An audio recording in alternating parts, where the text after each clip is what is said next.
So now that we built our paydex score, we got everything together here.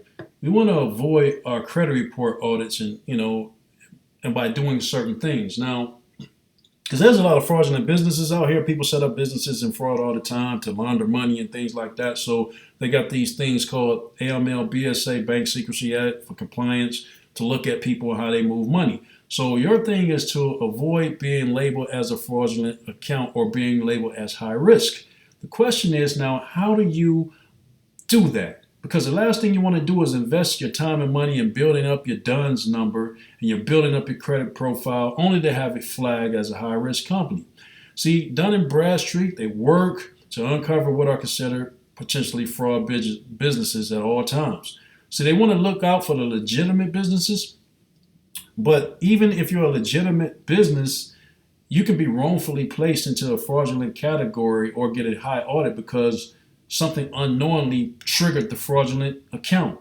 See, so I'm gonna go over a couple things that you want to avoid so that it won't raise any red flags as far as you having a business and getting red flagged by Dun and Bradstreet. Because once you get flagged, then it sucks. You can't really get the credit that you want to get because you're not looked at as a safe company to do business with.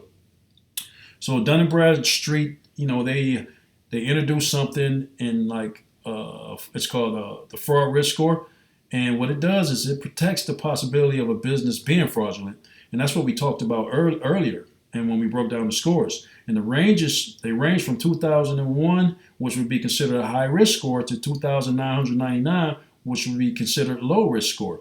Dun and Bradstreet also breaks down these scores into fraudulent risk classes, which range from 1 to 5, with 1 being a low-risk company and 5 being a high-risk company. Now, these scores are determined based upon how you set up your business. Now, they're determined by the type and quality of your business address. That's why I stress to you, P.O. boxes and mail drops are not okay. It's going to put you in a high risk. It could potentially put you in a high-risk category. If your business has misrepresented facts about it, such as the formation date, the entity type, and the financials. A lot of people get jammed because of financials. So you want to make sure that you give all accurate information and don't misrepresent your business, such as the formation date, the type of entity, or its financials. The frequency of credit applications and types of credit sought and to be obtained. So you want to minimize being labeled as a high-risk company by doing just a few little things. Now, in addition, we want to talk about minimizing your chances of becoming high risk and some things that you want to do. You want to avoid the temptation of applying for a lot of credit lines at once.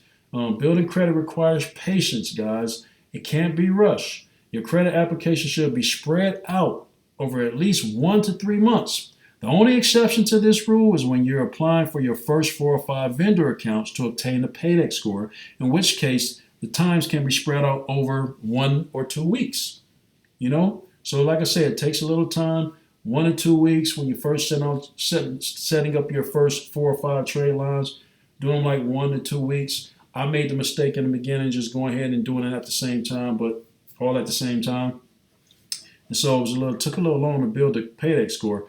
So you want to make sure your business has all of its licenses. Dun and Bradstreet may verify that your company has a license, especially if your file is reviewed manually, because sometimes they got the computer system. You put it in the computer system and it automatically verifies your license and everything like that. But sometimes your business can be done manually. Normally, that's done after the first year and things like that.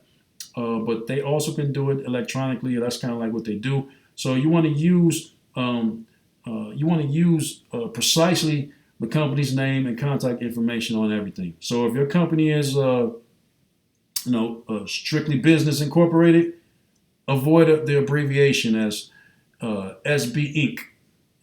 Same applies for your address. Even the smallest details like suite numbers can make a difference. So if your suite is 300, it's not the same as writing it out, unit 300 or STE 300. If you got suite 300 spelled out SUITE, you must be consistent at all times.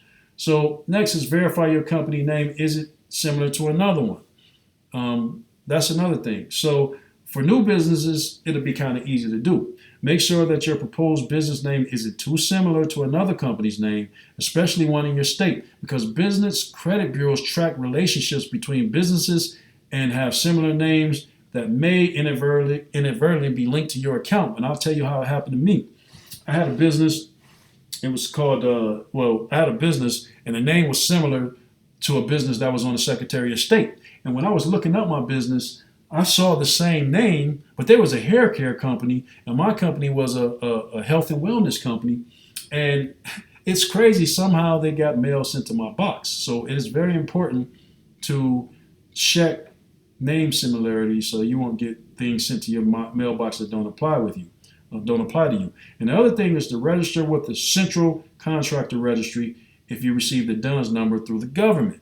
All right. If you receive the DUNS number by registering at the government by registering as a government contractor or through to do federal grants, don't forget to complete the CCR process, because DMB is going to verify this information and follow up on all the steps that you're supposed to do with that. Because if the bureaus happen to manually review your credit profile, they're going to verify everything in its entirety. They're not going to piecemeal it together. So worst case scenario, if your company happens to be audited, don't panic.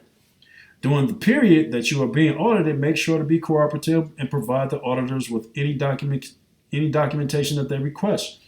If you have it, you know what I'm saying? If you don't have it, avoid paying any money for any services, to repair your credit profile. When you can actually do it yourself. So just get the documentation that they need, because the auditor is going to review your company, and they're going to file an investigation with explanations to their inquiries, and you're going to have verbal excuses, and that's going to work just fine.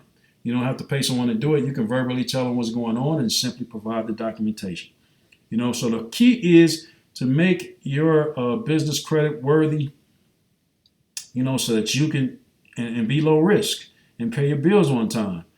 So those are pretty much the technical aspects of setting up a business credit profile, the whys and the whats. And now what we want to do is tell you how to make your business credit worthy. Now, we understand we just took care of the risk. Now we're going to try to show you how to make the business credit worthy. And this is important to do. And stay tuned for the next slide.